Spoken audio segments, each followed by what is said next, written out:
আসসালামু আলাইকুম। দেশ বিদেশ টিভি থেকে হুসেন বলছি। আমার চ্যানেলে সবাইকে স্বাগত।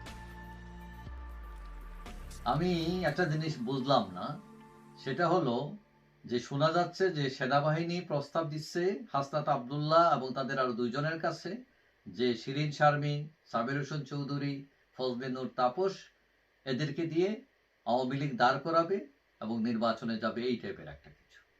কিন্তু আমার বোধগম্য নয় যেটা, সেটা হলো সাবের হোসেন চৌধুরী শিরীন শারমিনের সাথে তাপসের নাম কিভাবে যায়? তাপস কি এই কোয়ালিটির মানুষ? মানে আমি মিলাইতে পারি না। আবার তারা বলছেন যে এরা নির্বাচনে নতুন আওয়ামী লীগ দাঁড় করাবে, সেখানে শেখ পরিবার থাকবে না, তারা ভুলের জন্য ক্ষমা চাইবে, বঙ্গবন্ধু থাকবে, ইত্যাদি ইত্যাদি। তো এখন শেখ পরিবার থাকবে না, তাহলে তাপস কেমনে থাকে? সে তো শেখ পরিবারের লোক। এখন সে থাকলে তো শেখ পরিবারও থাকলো। এখন তাপসের বিরুদ্ধে অসংখ্য অভিযোগ আছে, তার কোনো ক্লিন ইমেজ নাই। শিরীন শারমিন, সাবের হোসেন চৌধুরী, তাদের ইমেজ যতটুকু ভালো বা মানুষের কাছে যতটুকু গ্রহণযোগ্য, তার কানা পয়সা ইমেজ কি তাপসের আছে কিনা? মানে যোজন যোজন পার্থক্য তাদের, মানে হিসাবটা মিলানোই যায় না।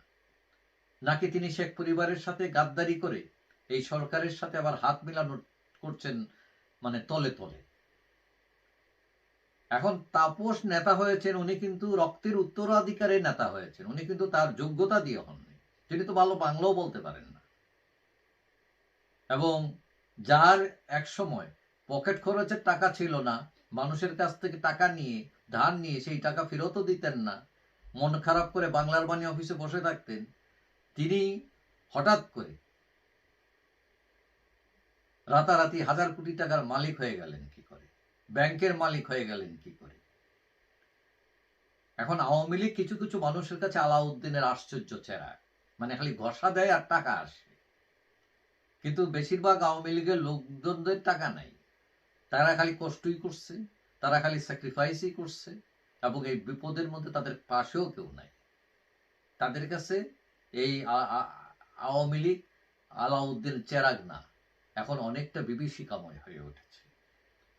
এবং এই যে আওয়ামী লীগের দুর্দিনে ওই সে তাপস মার্কা লোকেরা, তারা লাপাত্তা, শেখ পরিবারের লোক লাপাত্তা, শেখ হাসিনা ছাড়া। মানে এরা হচ্ছে সুসময়ের মাছি। এখন এই ২ জন, সাবের হোসেন চৌধুরী এবং শিরীন শারমিনের সাথে তাপসকে মিলিয়ে ফেলা, এটা কোন ক্যালকুলেশনে এই নামটা আসে, মানে আমার মাথায় আসে না এগুলো। এখন আমি যেটা বুঝি যে এই দেশের রাজনীতিতে এখন বড় পণ্ডিতের দরকার নেই, বড় আইন প্রণেতারও দরকার নাই, রাজ পরিবারের লোকদেরও দরকার নাই। এই দেশে এখন দরকার সৎ মানুষের শাসন। সে নাপিতের ছেলে হোক, সে কুলির ছেলে হোক, তার বাপ কামলা দিত নাকি বিশেষ ক্যাডার ছিল, তার মা মহৎ রমণী ছিলেন কিনা, এইসবের জানার দরকার নেই। দরকার যে সে দেশপ্রেমিক কিনা, আদর্শবান মানুষ কিনা। তবে আমি যে কথাগুলো বললাম, সেই শব্দগুলো তাপসের সাথে কোনোভাবেই ম্যাচ করে না।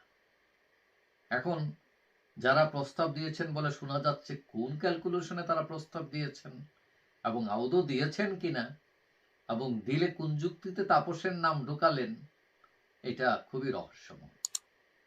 যাই হোক, রাজনীতি স্বচ্ছ হোক, এমন রাজনীতি আমাদের দেশে উঠে দাঁড়াক যাতে মানুষের কল্যাণ হয়, যাতে দেশের কল্যাণ হয়, দেশ যাতে উঠে দাঁড়াতে পারে সম্মানের সাথে। যাই হোক, সবাই ভালো থাকবেন। আশা করি দেখা হবে অন্য কোনো ভিডিওতে, ইনশাআল্লাহ। আল্লাহ হাফেজ।